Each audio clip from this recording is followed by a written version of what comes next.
Reproductive Health Part 3. In this video, you will be learning more about medical termination of pregnancies and sexually transmitted diseases, which are otherwise called MTP and STD. Now, medical termination of pregnancy. What is it?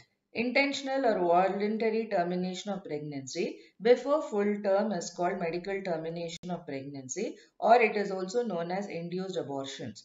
Nearly 45 to 50 million MTPs are performed in a year all over the world, which accounts to one-fifth of the total number of conceived pregnancies in a year. MTP has a significant role in decreasing the population, though it is not meant for that purpose. Whether to accept or legalize MTP is not being debated upon in many countries due to emotional, ethical, religious and social issues involved in it.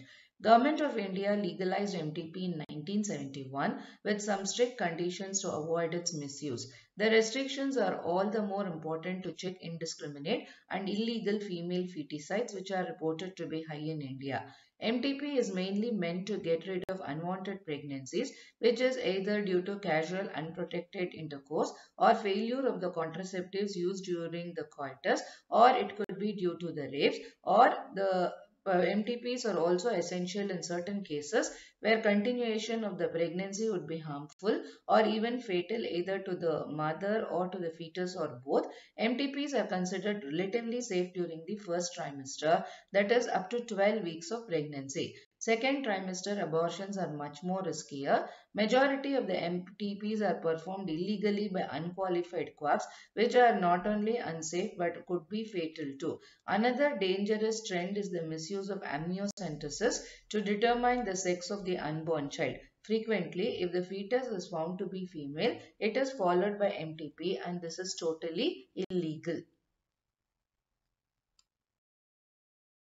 Let us look at sexually transmitted diseases. Diseases are infections which are transmitted through coitus, are collectively called sexually transmitted diseases or venereal diseases or reproductive tract infections. Some common STDs are gonorrhea, syphilis, genital herpes, chlamydiasis, genital warts, trichomoniasis, hepatitis B and AIDS. Infections like hepatitis B and HIV can also be transmitted by sharing of injection needles, surgical instruments, etc. with infected persons, transfusion of blood or from an infected mother to the fetus too.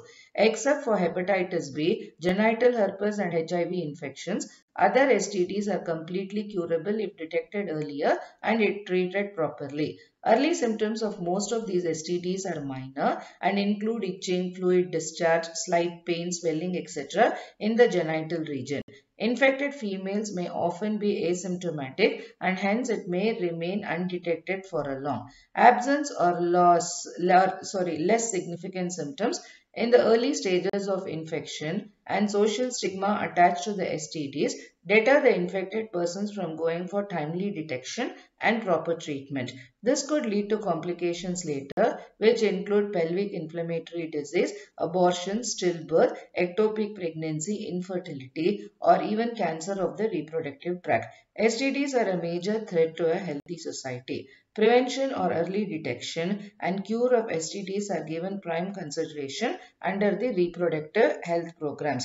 Though all persons are vulnerable to these infections, their incidences are reported to be very high among the persons in the age group of 15 to 24 years.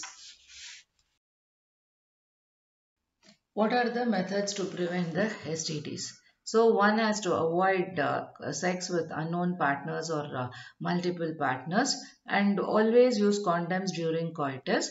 In case of a doubt, go to a qualified doctor for early detection and get proper treatment if diagnosed with the disease. Like any other medical issue, one should not have any hesitation in seeking the consultation of a doctor and get the disease treated, especially the females who are asymptomatic and they may land up with cancers.